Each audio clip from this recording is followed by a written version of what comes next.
Good evening, friends. We've been behind for a little bit. It's been busy and crazy the last couple of nights.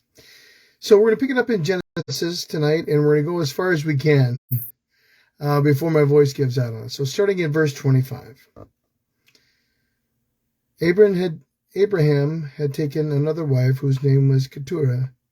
She bore him Zimram, Joshan, Medan, Midian, Ishbak, and Shuah.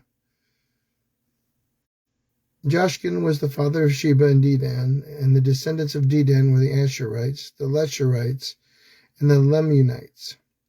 The sons of Midian were Ephah, Epher, Hanok, Abida, and Aldah. These were the descendants of Keturah. Abraham left everything he owned to Isaac. But while he was still living, he gave gifts to his sons of his concubines and sent them away from his son Isaac to the land of the east.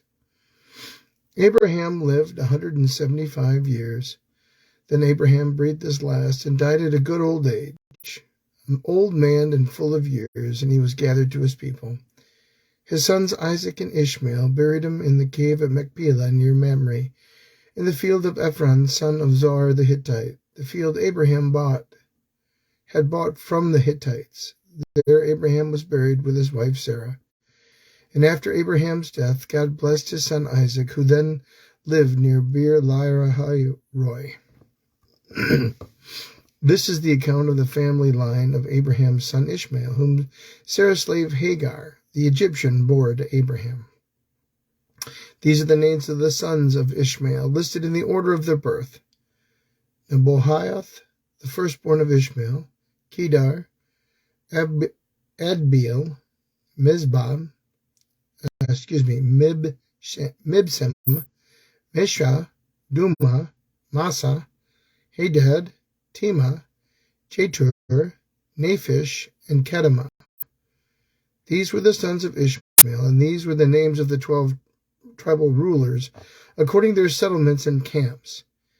Ishmael lived 137 years. He breathed his last and died. He was gathered to his people. His descendants settled in the area from Havilah to Shur, near the eastern border of Egypt, as you go towards Asher. They lived in hostility toward all the tribes related to them. This is the account of the family line of Abraham, son of Isaac, of Abraham's son Isaac. Abraham became the father of Isaac, and Isaac was 40 years old when he married Rebekah, daughter of Bethuel the Aramean, from Paddan Aram, the sister of Laban the Aramean. Isaac prayed to the Lord on behalf of his wife, because she was childless.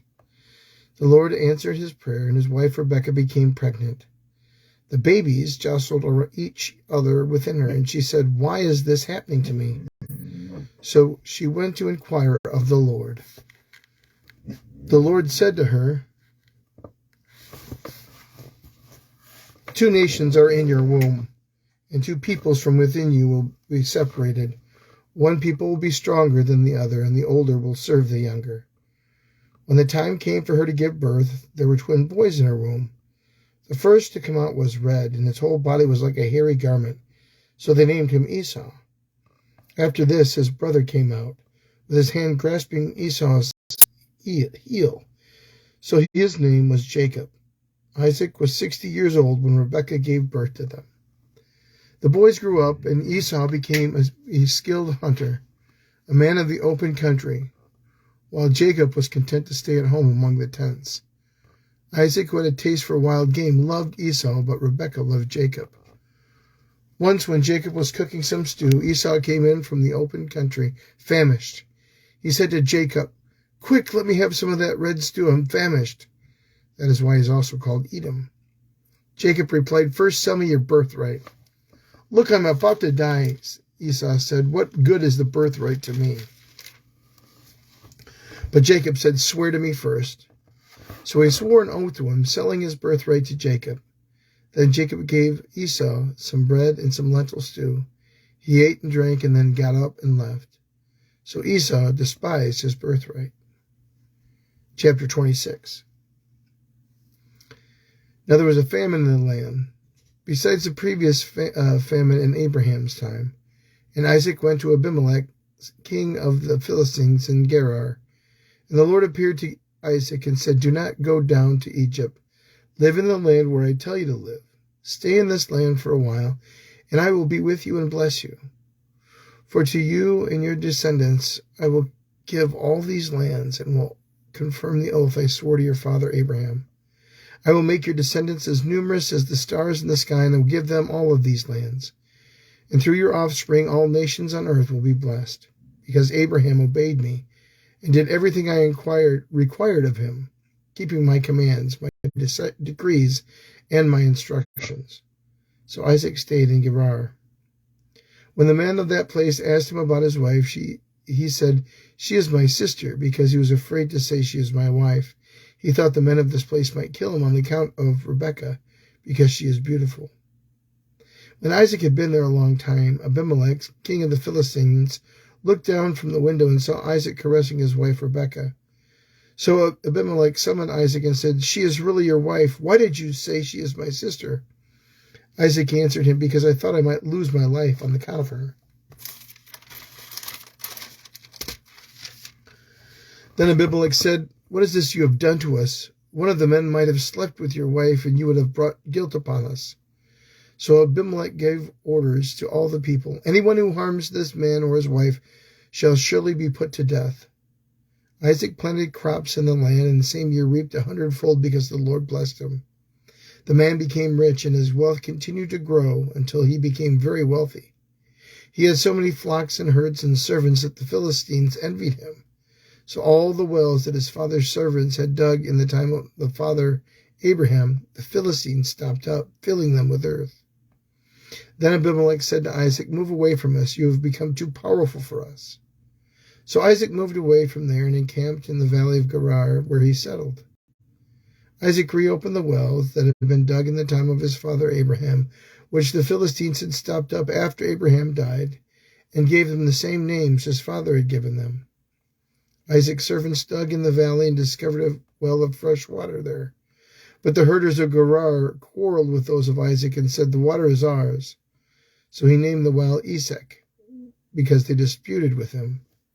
Then they dug another well, but they quarreled over that one also, so he named it Sitnah. He moved on from there and dug another well, and no one quarreled over it.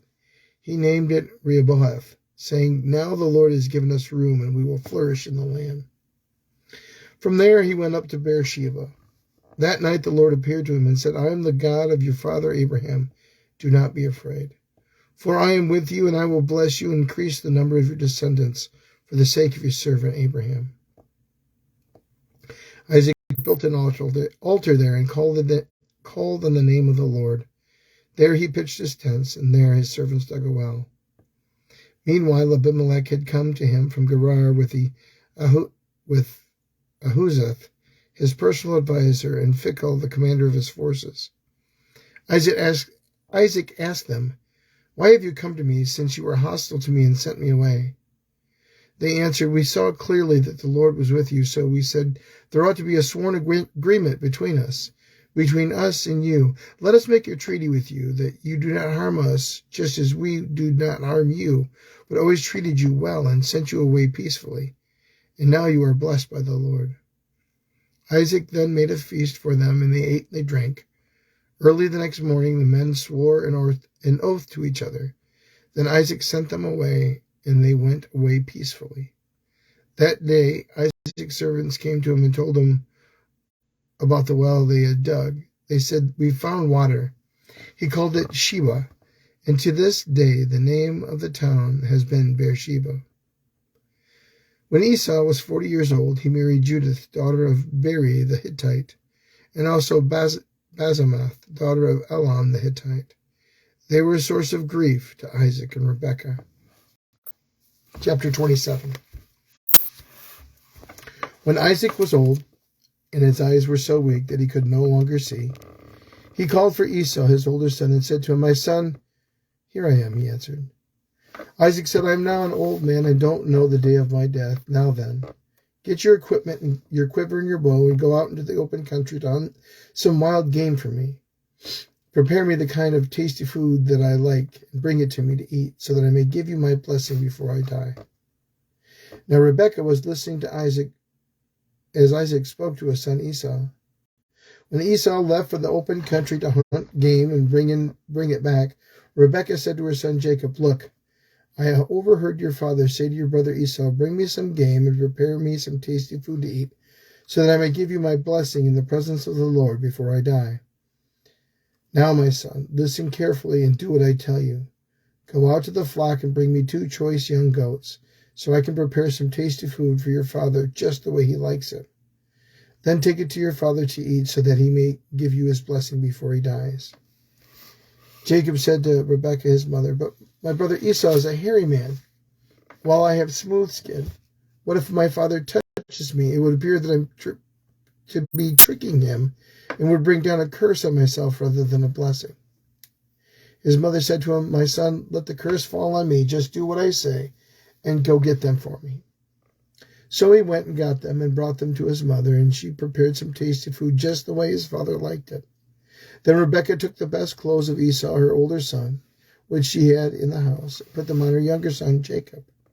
She also covered his hands and the smooth part of his neck with the goat skins. Then she handed to her son Jacob the tasty food and the bread she made. He went to his father and said, "My father." "Yes, my son," he answered. "Who is it?" Jacob said to his father, "I am Esau, your firstborn. I have done as you told me. Please sit up and eat some of my game so that you can give me your blessing." Isaac asked his son, "How did you find it so quickly, my son?" "The Lord your God gave me success," he replied. Then Isaac said to Jacob, "Come near so I can touch you, my son, to know whether you really are my son Esau or not." Jacob went close to his father Isaac, who touched him and said, "The voice is the voice of Jacob, but the hands are the hands of Esau." He did not recognize him, for the hands were hairy like those of his brother Esau. So he proceeded to bless him. "Are you really my son Esau?" he asked. "I am," he replied. Then he said, "My son, bring me some of your game to eat, so that I may give you my blessing." Jacob brought it to him, and he ate, and he brought some wine, and he drank. Then his father Isaac said to him, "Come here, my son, and kiss me." So he went to him and kissed him, and when Isaac caught the smell of the clothes, he blessed him and said, "Ah, the smell of my son is like the smell of a field that the Lord has blessed. May God give you heaven's dew, the earth's richness, and abundance of grain and new wine. May nations serve you and peoples bow down to you. Be Lord over your brothers, and may the sons of your mother bow down to you. May those who curse you be cursed, and may those who bless you be blessed." After Isaac finished blessing him, and Jacob had scarcely left his father's presence, his brother Esau came in from hunting. He too prepared some tasty food and brought it to his father. Then he said to him, "My father, please sit up and eat some of my game so that you can give me your blessing." His father Isaac asked him, "Who are you?" "I am your son," he answered, "your firstborn Esau." Isaac trembled violently and said, "Who was it then that hunted game and brought it to me? I ate it just before you came in, and I blessed him, and indeed he will be blessed." When Esau heard his father's words, he burst out with loud and bitter cry and said to his father, "Bless me too, my father." But he said, "Your brother came in deceitfully and took your blessing." Esau said, "Isn't he rightly named Jacob? This is the second time he has taken advantage of me. He took my birthright, and now he's taken my blessing." Then he asked, "Haven't you reserved any blessing for me?" Isaac answered Esau, "I made him lord over you, and made him over all of his relatives his servants. I have sustained him with grain and new wine. So what can I possibly do for you, my son?" Esau said to his father, "Do you only have one blessing, my father? Bless me too, my father." Then Esau wept aloud. His father Isaac answered him, "Your dwelling will be away from the earth's richness, away from the dew of heaven above. You will live by the sword, and you will serve your brother. But when you grow restless, you will throw his yoke from your neck." Esau held a grudge against Jacob because of the blessing his father had given him. He said to himself, "The days of mourning for my father are near. Then I will kill my brother Jacob." When Rebekah was told that her older son Esau had said, she sent her younger son she sent for her younger son Jacob and said to him, "Your brother Esau is planning to avenge himself by killing you. Now then, my son, do what I say. Flee at once to my brother Laban in Haran.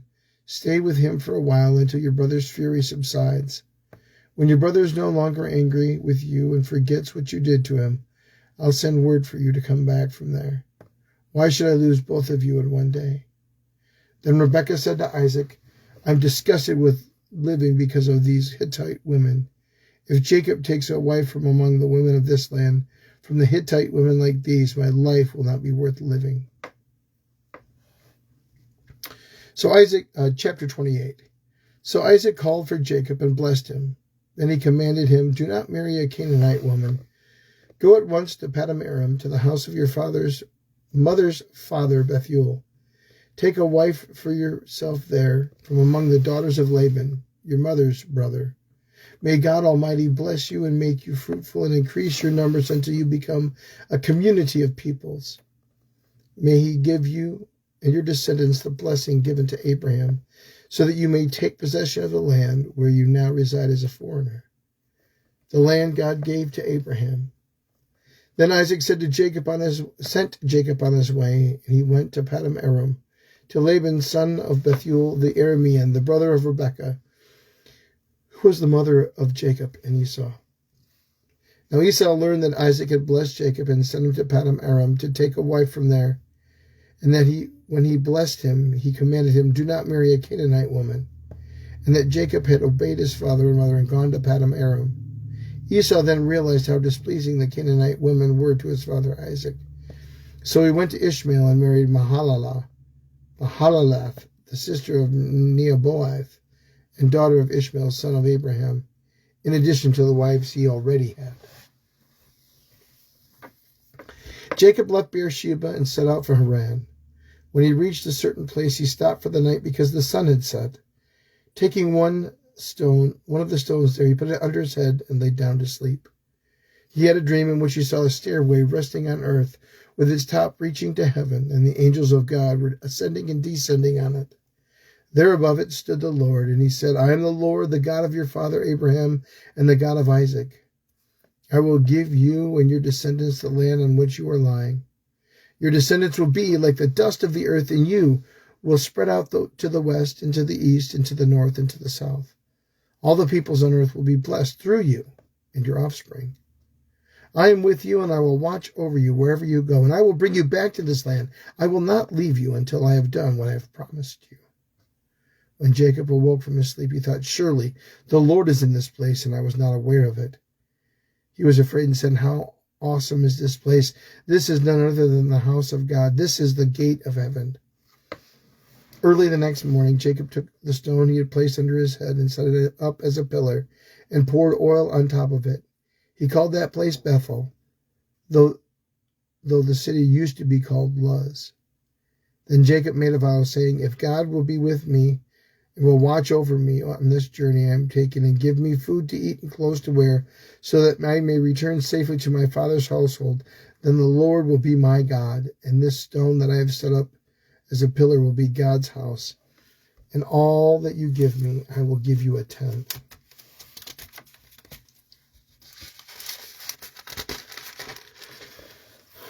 Chapter 29.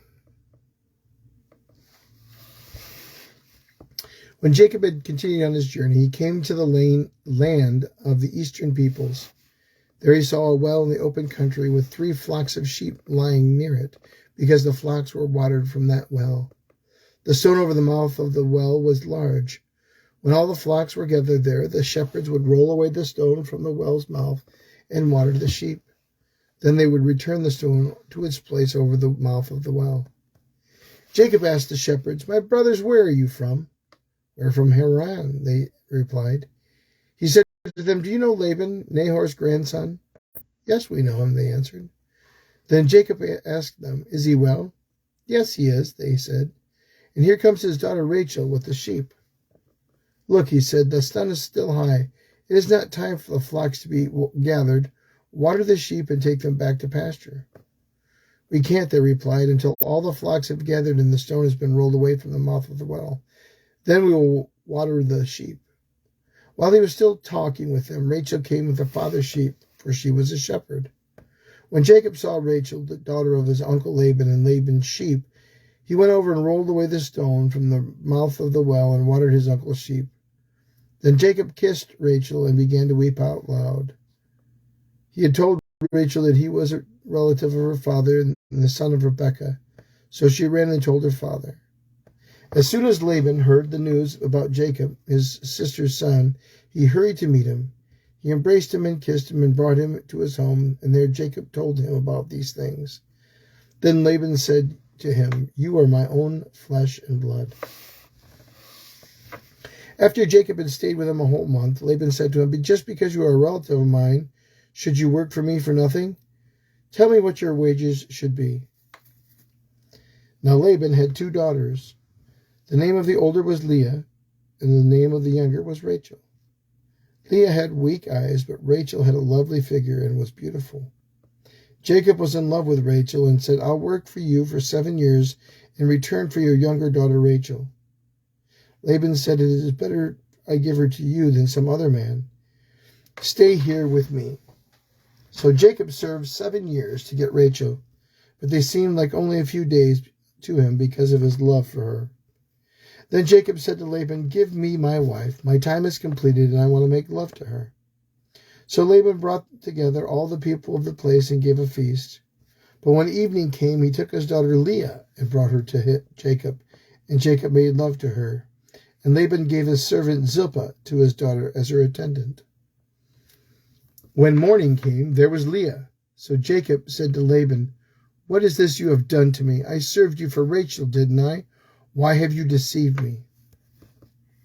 Laban replied, "It is not our custom here to give the younger daughter in marriage before the older one. Finish this daughter's bridal week, and we will give you the younger one also in return for another 7 years of work." And Jacob did so. He finished the week with Leah, and then Laban gave him his daughter Rachel to be his wife. Laban gave his servant Bilhah to his daughter Rachel as her attendant. Jacob made love to Rachel also, and his love for Rachel was greater than his love for Leah, and he worked for Laban another 7 years. When the Lord saw that Leah was not loved, he enabled her to conceive, but Rachel remained childless. Leah became pregnant and gave birth to a son.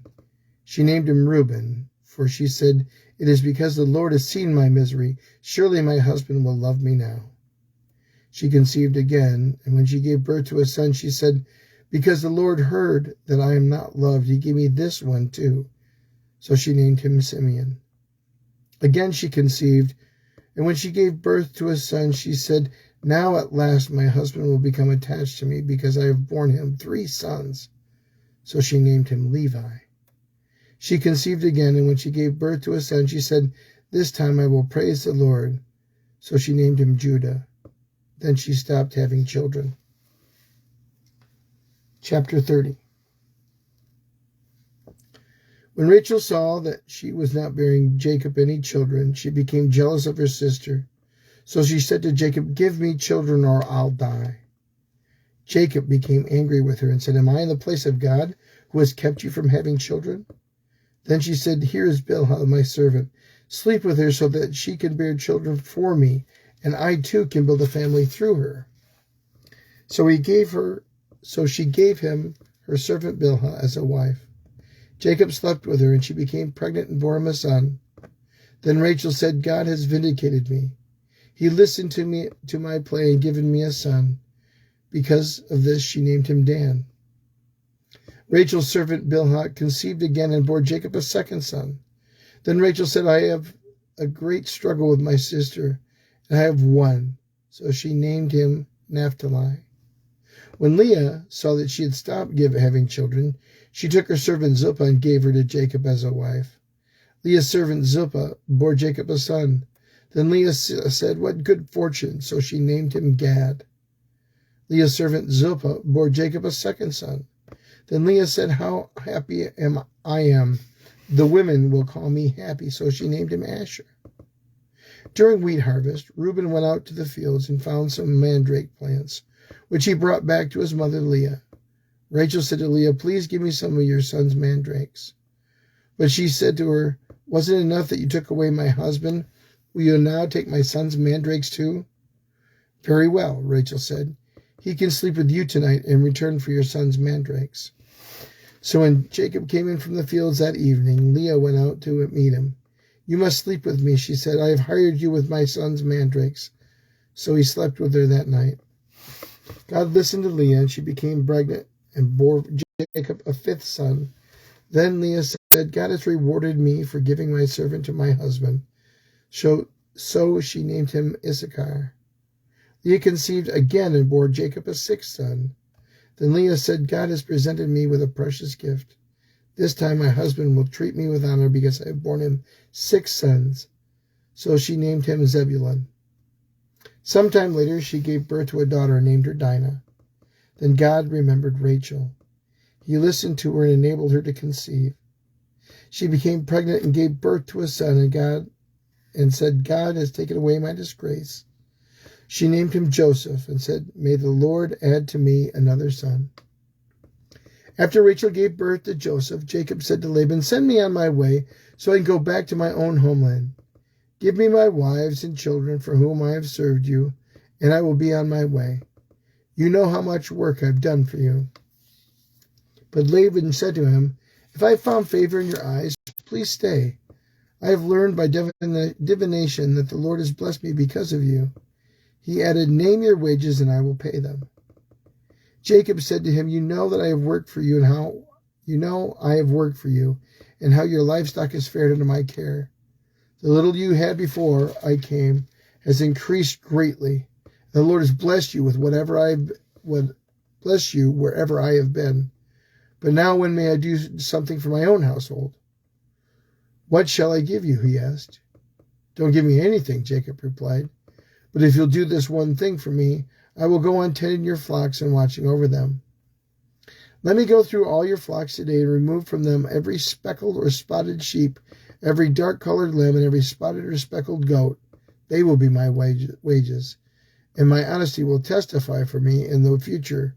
Whenever you check on the wages you have paid me, any goat in my possession that is not speckled or spotted, or any lamb that is not dark-colored, will be considered stolen." "Agreed," said Laban. "Let it be as you have said." That same day he removed all the male goats that were streaked or spotted, and all the speckled or spotted female goats, all that had white on them, and all the dark-colored lambs, and he placed them in the care of his sons. Then he put a 3-day journey between himself and Jacob. And while Jacob continued to tend the rest of Laban's flocks, Jacob, however, took fresh-cut branches from poplar and almond and plane trees and made white strips on them by peeling the bark and exposing the white inner wood of the branches. Then he placed the peeled branches in all the watering troughs so they would be directly in front of the flocks when they came to drink. When the flocks were in heat and came to drink, they made it in front of the branches, and they bore young that were streaked or speckled or spotted. Jacob set apart the young of the flock by themselves, but he made the rest face the streaked and dark-colored animals that belonged to Laban. Thus he made separate flocks for himself and did not put them with Laban's animals. Whenever the stronger females were in heat, Jacob would place the branches in the trough in front of the animals, so they would mate near the branches. But if the animals were weak, he would not place them there. So the weak animals went to Laban and the strong ones to Jacob. In this way the man grew exceedingly prosperous and came to own large flocks, and mate female and male servants, and camels and donkeys. Jacob heard that Laban's sons were saying, "Jacob has taken everything our father owned and has gained all this wealth from what belonged to our father." And Jacob noticed that Laban's attitude toward him was not what it once had been. Then the Lord said to Jacob, "Go back to the land of your fathers and to your relatives, and I will be with you." So Jacob sent word to Rachel and Leah to come out of the fields where his flocks were. He said to them, "I see that your father's attitude toward me is not what it was before, but the God of my father has been with me. You know that I have worked for your father with all my strength, yet your father has cheated me by changing my wages 10 times. However, God has not allowed him to harm me. If he said the speckled ones will be your wages, then all the flocks give birth to speckled young, And if he said the streaked ones will be your wages, then all the flocks bore streaked young. So God has taken away your father's livestock and has given it to me. In breeding season, I once had a dream in which I looked up and saw that all the male goats mating with the flock were streaked, speckled, or spotted. The angel of God said to me in a dream, Jacob. I answered, Here I am. And he said, Look up and see that all the male goats mating with the flock are streaked, speckled, or spotted. For I have seen that all Laban has been doing to you. I am the God of Bethel, where you anointed a pillar there, and where you made a vow to me. Now leave this land at once. Go back to your native land. Then Rachel and Leah replied, Do we still have any share in our father's inheritance? Do we still have any share in the inheritance of our father's estate? Does he not regard us as foreigners? Not only has he sold us, but he has used up what he has paid for us. Surely all the wealth that God took away from our father belongs to us and our children. So do whatever God has told you.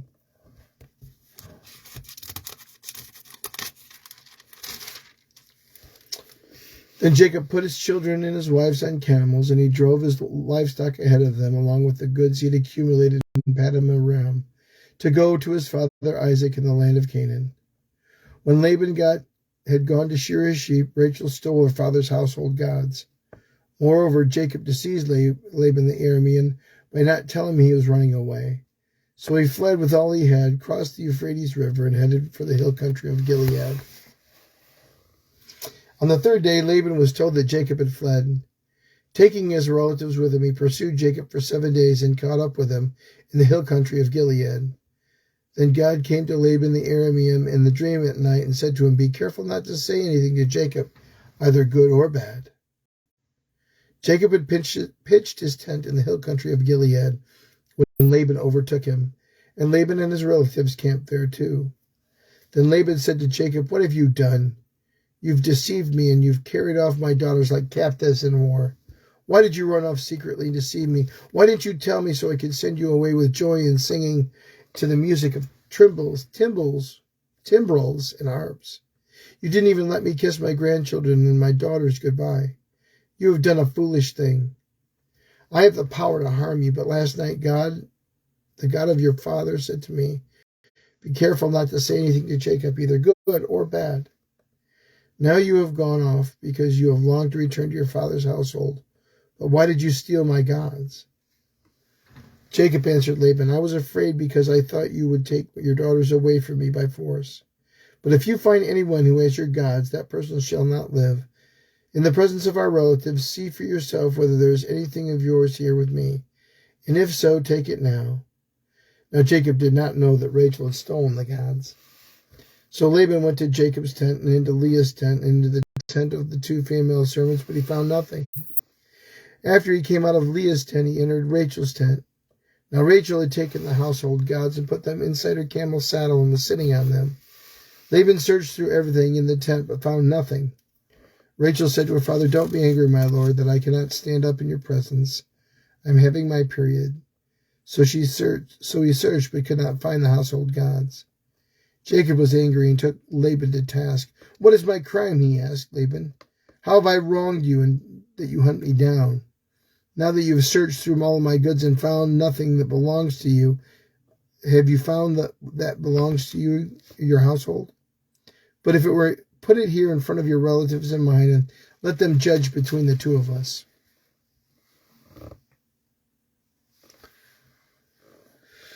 I have been with you for 27 years now.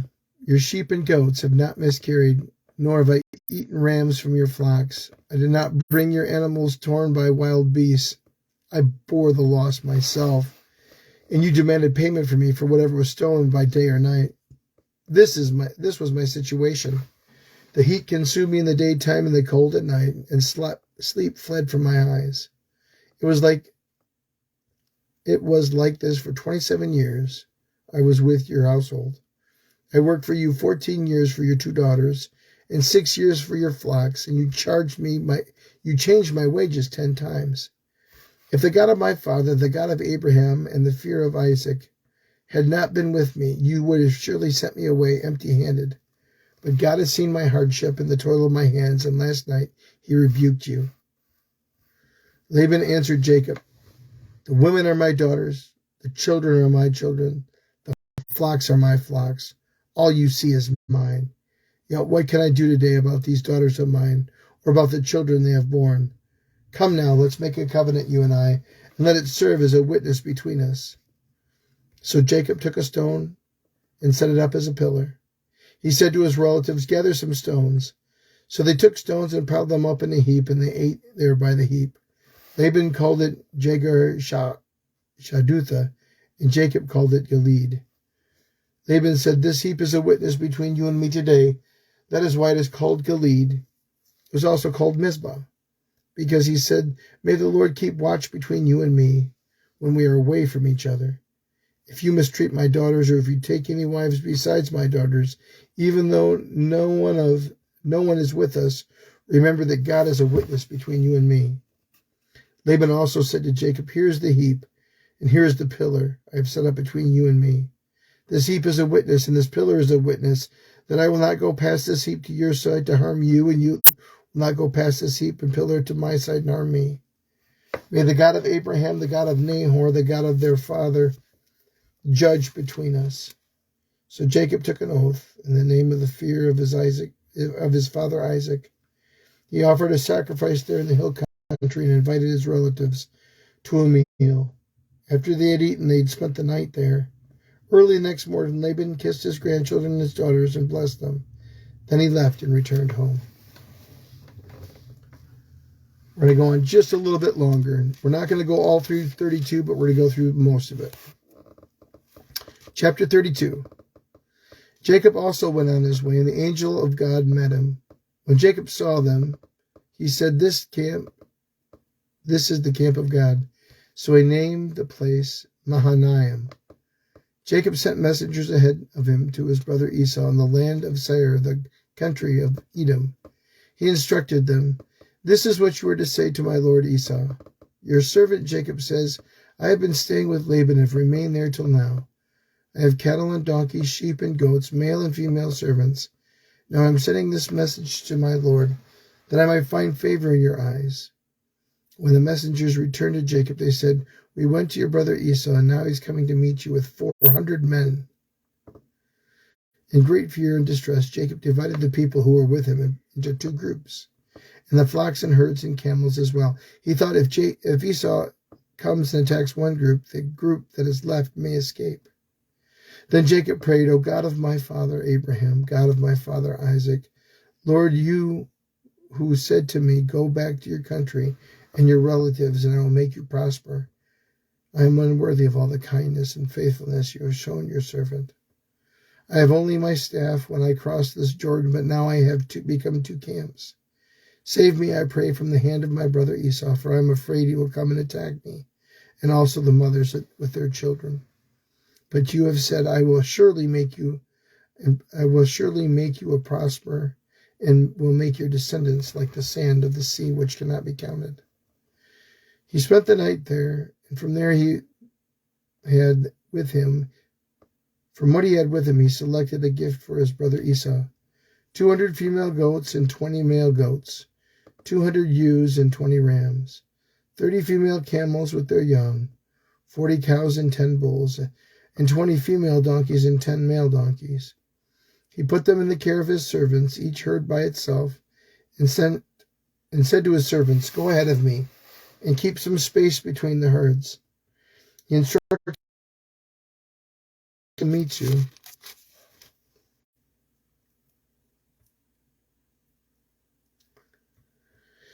and asks, who do you belong to, and where are you going, and who owns all of these animals in front of you?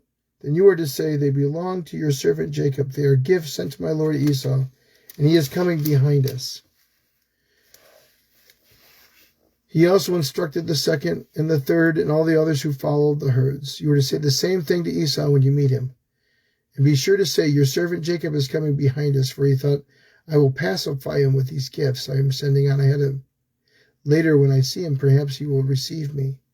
So Jacob's gifts went on ahead of him, but he himself spent the night in the camp. And that ends Genesis chapter 32 through verse 21. This is the word of God, my friends. You are the people of God. Thanks be to God.